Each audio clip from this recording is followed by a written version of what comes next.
We're going to go ahead and get into clip number one. And as always, we play it one time through, and then we'll go ahead and talk about it after it finishes. So what we've got here is the beginning of the game. It's 0-0, first play of the game. And you've got this horns alignment with Svi and McGowan's in the corner and PJ and Richards at the elbow. And we mentioned these players at the start of the game. If you looked at the lineups, I had to go back and look at the box score. This was a very depleted team. There was no LaMelo, no Hayward, no Mark Williams, no DSJ. I don't think there was Oubre at all as well. Like, this was a very depleted team, and you would not expect that the Hornets would come out on top here, but they did. So anyway, the pass comes to the elbow.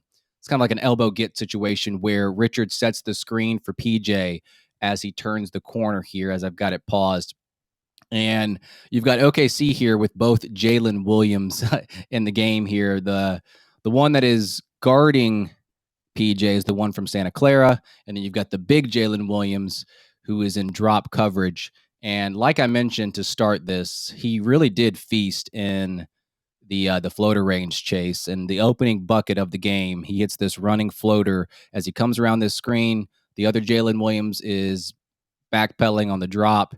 And I feel like he really did add this to his repertoire this season, where he just got a little bit better and had a lot more volume here in the floater range. So, Chase, do you see anything that sticks out to you on clip number one? Yeah, I mean, I had the same takeaway from this one too. Is like right off the bat, Cliff is obviously trying to get him going with the lineup that they had out there, but it was specifically the type of shot that they went for. Like, he really did add this type. I mean, especially coming off of the screen like this, like a couple of hard dribbles into the paint, and just a beautiful little touch shot coming off of his fingers like that. And the last couple of seasons, I looked up the volume that he had been at these type of shots in that range leading up to this year, because obviously he didn't have the type of creation load in his first 3 seasons that he had last year with all the injuries, basically being the only guy that really played in more than like 60-ish games. That was a big part of the rotation. So he did shoot greater than 50% on all field goals within 9 feet of the rim this year, which kind of encompasses like all these floater, like push shot type things that he pulled out of his bag this year. And in 21-22, he shot like 44% on 55 total mid-range field goal attempts. This past season, he took 317 mid-range field goal attempts. He is like quite literally like quadrupling his volume in some of these areas, and the efficiency doesn't fall off as much as you think. It's only like a couple percentage points, like pretty much across the board. And like, I feel like one of the bigger criticisms with him this year was that he maybe wasn't as efficient as he was in years past, and that's definitely true from three. But with the increased volume and the offensive load that he had, like only dropping a couple percentage points on like extremely tough shots like these, like I think it shows that he definitely got better at them overall, even if like the small sample size may have clouded the overall efficiency the first couple of years. Yeah, it's one of those things where, if your efficiency is going to drop, but your volume increases that much, like you pointed out, does it really matter? Probably not. Right. And you want to see his role evolve a little bit. Like, if he's a guy that just stands in the corner like he was like his rookie season and only shoots, pick and pop threes or threes from the corner, you only have so much. And when you put the ball in his hands, probably a lot in this game because there was no other player out there that could do this type of stuff. But I think, in this past season, they did put the ball in his hands a little bit more frequently. And you have to have something off the dribble. And I feel like this was like his go-to shot off the dribble. Yeah, it definitely was. He has like this really great ability, and something I really like here too is this is like a big to big pick and roll, which a very nice thing for the Hornets to be able to have to pull out in a time like this where you really don't have too many options. As PJ being your primary shot creator, like that's not an ideal scenario. Like when the Hornets are fully healthy, he's what, like the fifth best shot creator, fourth best shot creator on a good night on the team. Like, but to be able to pull this out on the first play of the game and have him, he takes like these dribbles and he leaves like you couldn't put a piece of paper in between him and Nick Richards' shoulders on that. Jalen Williams just gets completely taken out of the play there. Like he has no chance of fighting through that. And if he goes under, like obviously PJ is a good shooter, and maybe right off the bat, like that'd be something you'd be okay with giving up. But clearly they didn't want to do that on this play. And I mean, it basically just gives him either a ton of room to take that floater, which he did, sank it easily, or if Jalen Williams had the big Jalen Williams. This was very confusing when I was taking my notes for this. I don't know how Thunder fans do it. I don't know how Thunder fans no do it. idea. Like, do you just? I mean, I know they do like the J Dub is like Jalen Williams number 8, and J Will I think is Yeah, I Jalen didn't know Williams that. number I knew six. they had two different nicknames, but I didn't know which was attached to who. So Right. I think that's how they differentiate. But like Arkansas Jalen Williams, Santa Clara Jalen Williams, that was how I was doing it yeah, in my notes here. But I mean, if the Santa Arkansas Jalen Williams had taken a step forward, he obviously would have just had a very easy either lob or dump off to Nick Richards. So very good option for them to have right there, and worked very well right out of the gates. yeah. All right, clip number 2 is coming your way, and this is the first defensive clip of them all. And you've got Hornets down. We've got to move along in the game here, but we do go in sequential order. But this is 30-36. Hornets are down, and you've got PJ on the weak side block, and I'll pause it when it gets to that point. So he's on the weak side block. He is kind of manning the paint here at this point, and they're trying to set up a staggered screen for Trey Man. And Trey Man doesn't use it; he actually goes underneath the basket, and instead, Poku, who is attempting to set the screen for Man, ends up actually popping out for a wing three right there. And PJ, because he's trying to figure out, okay, where's Trey Man going? Can I help out? He's going underneath the basket. He kind of gets caught a little bit a ways away from Poku. And I think this is the smart move for the Thunder because PJ is hanging deep. But I still think with all the room that he has to cover, I think that PJ does his best effort to affect this shot. Like he fights through the defender right here and tries to get a hand up in Poku's face. And he misses it, and the ball eventually goes out of bounds for this turnover. So I don't know if it's necessarily like an awesome defensive clip, but considering where he was and he was trying to play off a little bit because he was worried about Trey Man and the way that Poku kind of just pops out to the wing, he does his best to kind of fight over and contest this shot. So I don't know what you would grade this as on your end, Chase, but for me overall, like this is an above average defensive play for PJ. Yeah, I agree. When I was like watching this one back, I was trying to just like put myself in his shoes because say Poku had made that shot and like, some coach got upset about it. Right. If say Trey Man had actually been able to get open in some way or they had tried to make that pass to him cutting the basket, he obviously would have been right there to deflect it or maybe even steal it. Or I mean, Bryce McGowan's theoretically could have taken a step out or something to make that shot more difficult. And then PJ could have just stayed right there. And I think that's Jared Butler, number 14. But then that obviously would have, that would have been a whole thing to have to communicate with McGowan's. But I mean, either way, like the effort that he makes to at least affect this shot and not make it a wide open three for Poku, who is at least a decent shooter from the wings. I thought that was pretty good effort to make right there too. And ultimately they do get the ball back because it just obviously rolls out of bounds in the corner there. So it was a good possession from PJ, I thought too. Yeah, it's you understand why he was so far away from Poku because he was in a help position on that weak side block. All right, we'll go over to clip number 3, and we're going to go back to the offensive side here. At this point, second quarter, Hornets are down 32-38 with 7 minutes left to play in the quarter. And this is another setup where there's Horn situation. And Horn situation, if you guys are not aware, you've got two people in the corners, two people right here at the elbows, kind of extended outside the paint. So there's Maladone dribbling to the right, and then PJ just kind of pops to the top of the key. It's almost like he didn't set the screen, but he just kind of gets out in that open space. I feel like when I watched this chase a couple of times, I almost feel like PJ traveled when he first got the ball. I don't know if you noticed that or if that kind of crossed your mind. When he caught it initially, he turns and it just feels like he shuffles his feet, but they're not going to call that in the NBA. It's hard to tell, but he switches the action from the right side of the court to the left side of the court, and he's able to spin over Trey Man and again hit this like floater, which we talk about. He does a lot in this game.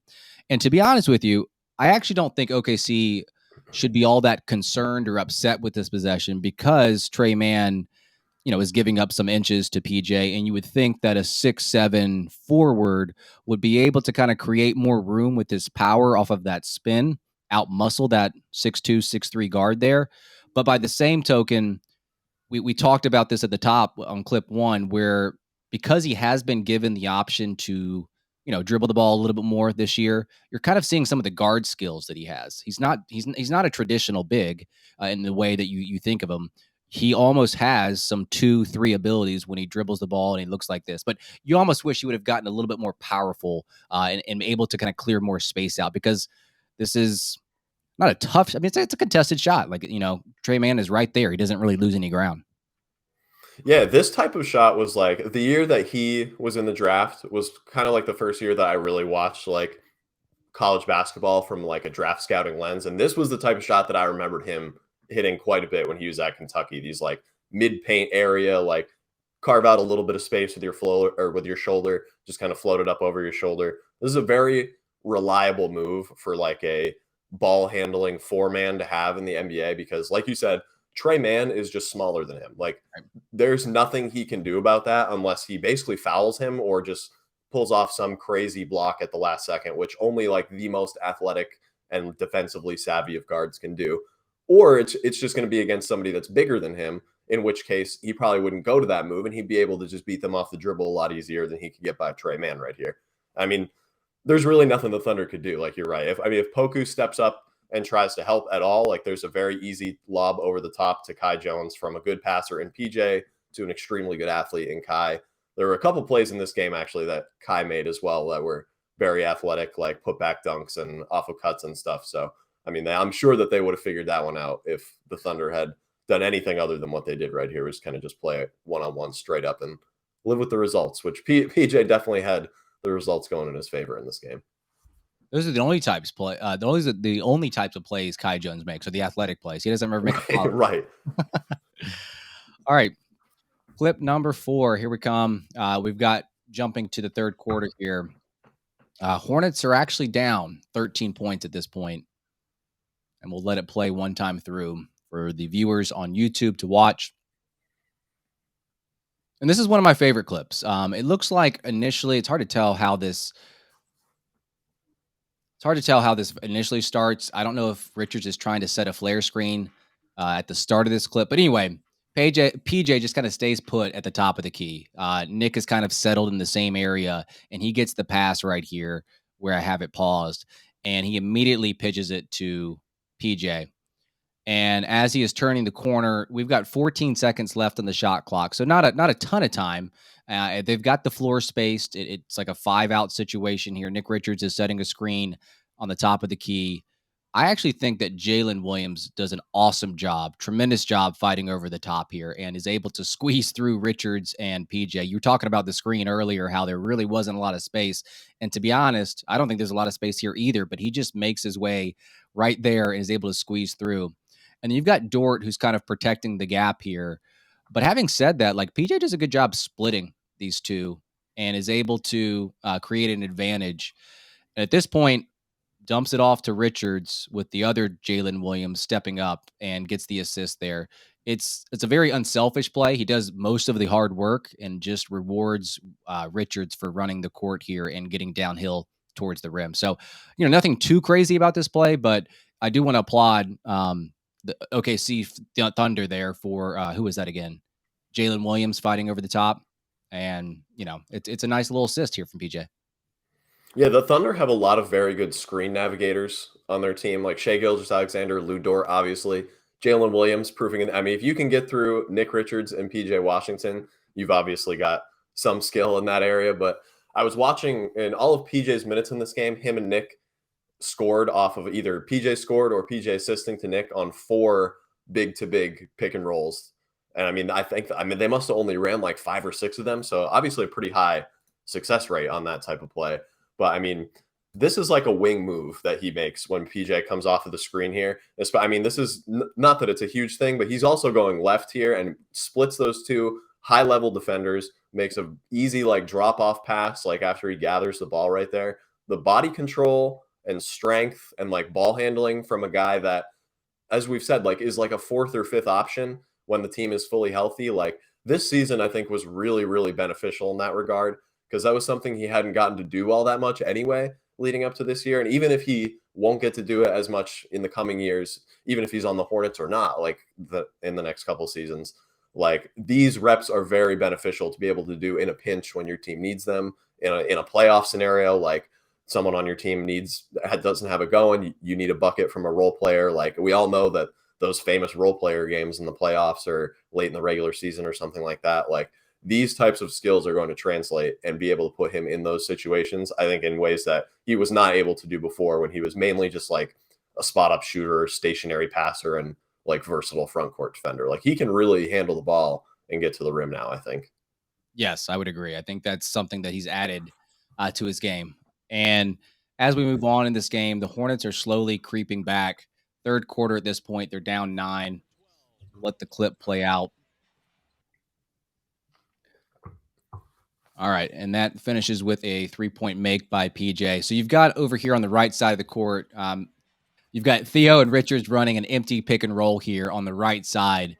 And with this screen, they're able to eliminate, Giddey from the play here. And at this point, I think uh, Theo does a really good job in terms of manipulating the defense.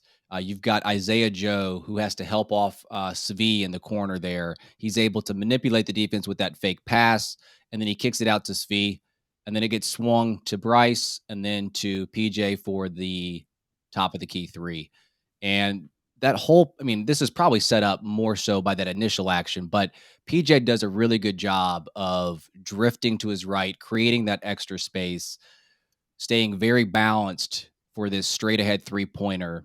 And so the rotation from Thunder, they're just, obviously a step behind because of that initial pick and roll right there with Richards and Maladon. So, past couple of seasons, I think PJ, he's been shooting more above the break threes because he has been playing more of that 5 role. I know he's the 4 here in this situation, but I think when we first thought of PJ, he was more of a corner guy. But I do like how he's broadened his 3-point shooting to not just corners, but above the break as well. But it's perfect balance, perfect shot, and straight ahead. And the Hornets are kind of making their comeback in this situation. Yeah, I mean, that above the break threes was another area this year where he had career high volume. 329 total attempts, 220 was his previous high in seasons before that. So, I mean, another very good volume season. I think he shot 35% on those attempts as well. Like, that's a very respectable number for that type of volume. And I mean, like that extra, like 2 steps he takes right there, like the shuffling his feet, he doesn't cross his feet really either, with like perfect, like wide set balance, like great footwork on the shot prep. Like that is the stuff that we've seen in the last couple of seasons that he has really perfected as he's become like one of the better like spacing 4 options in really like the whole league at this point. I mean, that is classic PJ Washington stuff right there. Yeah, it's a very underrated part of the play. I think, he probably still could have made the 3, but having drifting over a little bit over there, he probably gets his rhythm a little bit better too. Having, he's not like at a complete standstill. He's moving a little bit, but the way that he's just going straight up and straight down, it's a very, very pretty motion there. All right, we'll move on to clip number 6. We're still going to be in the third quarter at this point in the game. And the Hornets at this point are down 73-81. You've got a 5-out alignment in this situation. Well, I guess Nick Richards is inside the arc, but he's setting a wide pin down for PJ on the weak side. And this is really just like a quick hitting action. This play is pretty quick. This clip is pretty quick. He curls off that wide pin down. And you've got Dort, who's a very awesome defender. I love the aggression here with PJ in terms of taking on the physical Dort, able to withstand some physicality. He's not just a finesse guy. He's got some power to him as well, even though he's undersized. If you want to call him an undersized 5, you can. A lot of players or a lot of people call him a 4/5 or whatever you want to call PJ. He's a little bit undersized there. Dort has some physicality. And as we're noticing a trend in this game, it started with clip 1, first play of the game. I think clip 3 even had this as well. Like the floater game for PJ was just awesome in this game. And that's something that he has added. So I do love the physicality here, Chase.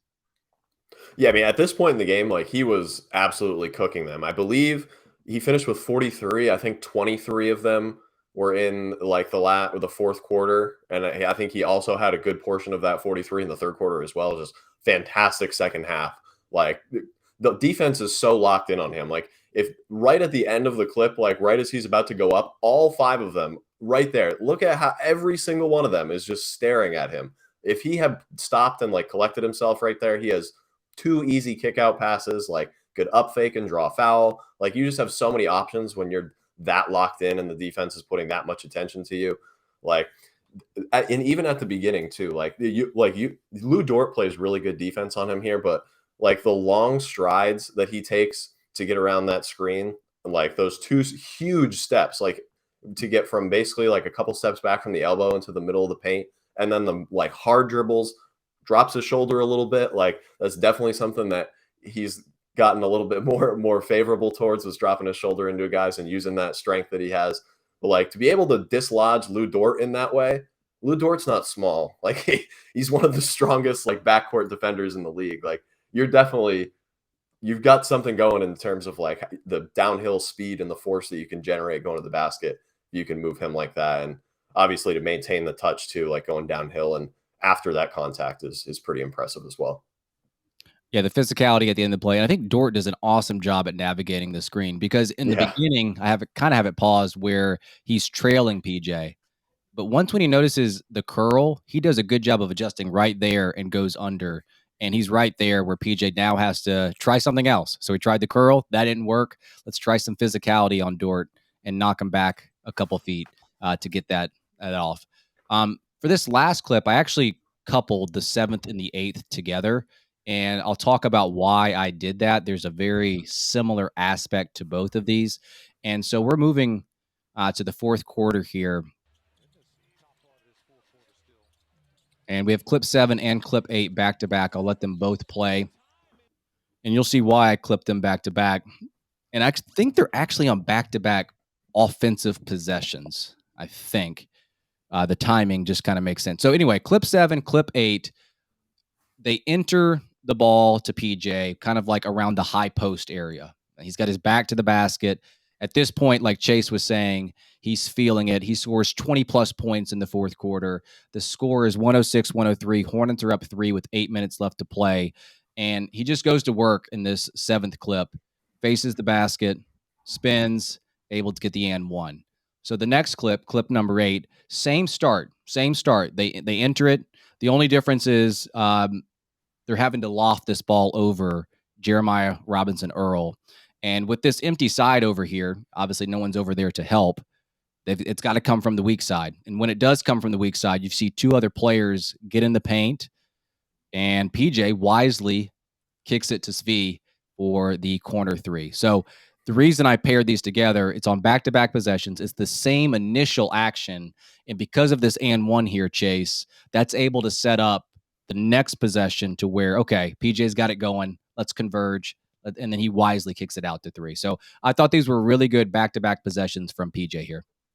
Yeah, that is great. Like, understanding the pace of the game in the moment and knowing what to play to make and what is the right play. Like this extra half step he takes right there too, but like drifting over a little bit, like into the paint, just to keep the defense guessing for like another split second before they can close out or close into PJ, and before a defender could rotate over to Svi, who is also doing what PJ did a couple clips ago and wisely drifts over like one or 2 steps so he can get a little bit of extra space from Josh Giddey right there as well. I mean, this back to the basket stuff, like I had always viewed him as a very good like stationary passer, but I think he took a step forward as like a face-up scorer and just back to the basket scorer in general this year. Like in the first clip, he catches it, then faces up, spin moves back into the contact, and like easy touch finish off the glass. Like the contact like barely affected him at all. Like, and the ability to maintain like a tight dribble and keep the ball control through that is like way harder